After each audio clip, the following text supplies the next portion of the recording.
around my story. Hey everyone, my name is Gwen. My story is different from anything you've ever heard before in your life. We all have grandparents, and we all love them very much. When they die, they leave an empty space in our hearts. It's never easy. My grandpa died a year ago. Before he died, he left me an old weird-looking chest, which I never thought to open before, until today. I opened the chest, but all I found in it were 2 pieces of paper. One of them had only 2 words, Grandpa's house, and the other had a map drawn on it. I thought for a while, then I decided to go to my grandpa's old house and check things out. So, I went to the house. As I took out the key to open the door opened wide. There was no one else there. I was scared, but I was curious to find out more about the map. So I went in. As soon as I got inside, the door slammed shut behind me. I was shocked and scared, but I wasn't gonna back out now. The house looked so creepy and eerie, like it was abandoned for 100 years, and it felt so cold, like standing on ice. I opened the map in my hands and looked around. It showed the inside of the house. I followed the path till I reached the door. When I stood in front of it, it opened slowly on its own. Terrified, I took 2 steps back, but I glimpsed a shadow inside, so I moved forward. I stepped in, but with nothing under my feet, I fell, rolling over down the stairs. It wasn't a room, it was the basement. I tried to get up, but there was something on my legs. Of course, it was too dark to see what it was. Every time I take it off, it falls back again. I looked for my phone, but it wasn't in my pocket. Oddly enough, when I looked again, it was there. I took it out, and I turned on the flashlight, and there was my surprise. On my legs was the bony arm of a skeleton. I kicked it away and stood up quick. I lit around the room with my phone, but it was full of skeletons all over. Of course, no need to tell you I was scared the heck out of my wits. What happened next was beyond the understanding of an average person. The eyes of one of the skeletons turned bright red, and they were staring right at me. My feet started moving backwards automatically, and I found 2 bony hands clasping my neck. I freaked out, but then, suddenly, all the skeletons moved and stood in 2 lines, clearing a path for me. The map in my hand was glowing and indicating a place in the room. I moved towards it, slowly, as my knees buckled together. There was a huge chest. When I opened it, I found a ton-load of money. Strangely enough, all the skeletons had disappeared, and the furniture in the room was floating around the air. I got scared, and I ran for it, but I came to the stairs, and I found the door locked. It wouldn't open. The skeletons appeared around me once again, and they were pulling me off the stairs. I soared through the air and landed on the chest. Then I was out cold. When I came to, I found myself inside the chest, like it was a coffin of some sort, and I was lying inside, feeling numb all over. I could see the sky, but it was cloudy. I felt like I was being buried. Then I heard a voice. It said, "Welcome to your grandpa's treasure." This is what happens to people like me, dumb people like me who follow a stupid map to look for their grandpa's worthless treasure. They'll tell you their stories from their graves.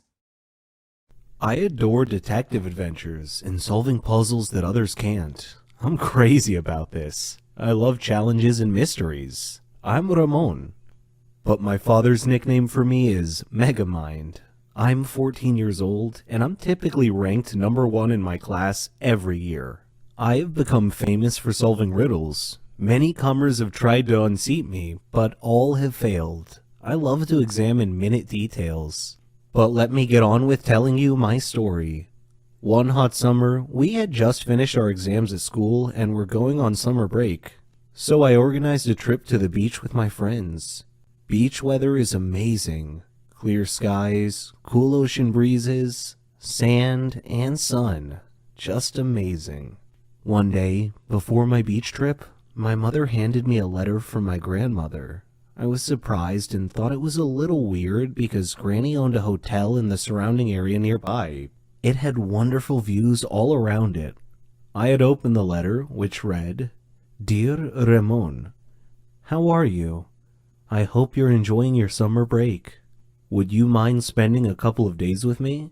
I have a serious matter that I would like to discuss with you. Granny." Initially, I thought that it was probably some silly matter, but then my inner voice told me that it might be important. I was conflicted between going on my beach trip or visiting my granny. I decided to visit Granny first. She was family after all, so off I went. Though my grandmother lived in a beautiful area, the closer I got to the hotel, the more my inner voice was nagging me. When I arrived at the hotel, Granny was waiting for me. She smiled and hugged me. I had missed her so much. She had company. Raul, her maintenance man, and Malika, her housekeeper and assistant. There weren't any guests in the hotel at the time, and I asked her why. Her face changed, and she said that was what she wanted to speak to me about. So we went to her room to talk. She then proceeded to tell me that the hotel was haunted. "Haunted?" I exclaimed. "What makes you think that?" Granny said, "The hotel has evil spirits that frighten the guests at night." I didn't want to believe it, but I knew Granny was a rational person. I suspected there was more to this than meets the eye, so I decided to investigate this intriguing mystery. On my first night at the hotel, I waited until midnight. Then I lit a candle and walked through the halls of the hotel.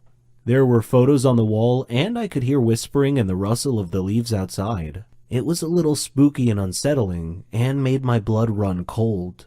Suddenly, I heard laughing on both sides of the hotel, and a shadow passed quickly in front of my eyes. Unnerved, I quickly returned to my room, where soon afterwards I heard something scratching on my door. I kept thinking to myself, I am not afraid. I am not afraid. Then the door began opening slowly. I saw a hand on the doorknob. Then the owner of the hand came into view. It was a cloaked, headless man holding a candle. I fainted. The next day, I woke up to find Granny and Malika standing beside me. Granny told me that I had been sleeping a long time. I asked what had happened, and they told me they heard me scream and came to my aid. When they found me, I was unconscious on the floor. At that moment, there was a knock on the door. It was Raul bringing me a drink. That was when I noticed something strange about Raul's face. It was emotionless. Then I glanced at his hands as I accepted the drink from him. That night, I again walked around the hotel. I found some steps at the end of a corridor that led to the basement. Down in the basement, I opened a maintenance door and found a tape recorder and a pile of clothes on a table. Suddenly, the lights went out. I was groping around in the dark and trying to find my way back when I heard the laughing again. Still, I continued stumbling ahead through the dark. I stepped on an electrical line and tore it off the wall. I returned to my room. My door opened slowly. I was hiding behind the door. I grabbed the loose electrical detonator and touched it to the doorknob. It was live, and I heard a grunt from the owner of the hand on the other side of the door as he or she was shocked. And I heard him or her fall to the floor. It took me a while to find the electrical panel, but I managed to get the lights back on. When I did, I found Raul laying unconscious on the floor next to the doorknob that I had electrified. I called Granny and Malika down to the basement. Granny asked what had happened. I replied, "Granny, you really need to screen your employees better. Raul was your ghost." Granny looked shocked and asked me what made me think that. I explained that the hand on my drink today was the same hand I saw on the headless ghost that opened my hotel room door the night before. I also found tools, a tape recorder, and some ghost clothes down here in the basement. In addition, I found the earphones that had been placed around the hotel. Granny was shocked. Raul woke up about that time, and she grilled Raul. "Why are you scaring all my guests away, Raul?" He said, "This hotel used to belong to my family, but you bought it from my grandfather. Well, I wanted it back. Please forgive me. Malika said, we have to call the police. But I said, no, wait, I have an idea. Let's renovate and reopen the hotel with a new name. The Haunted Hotel.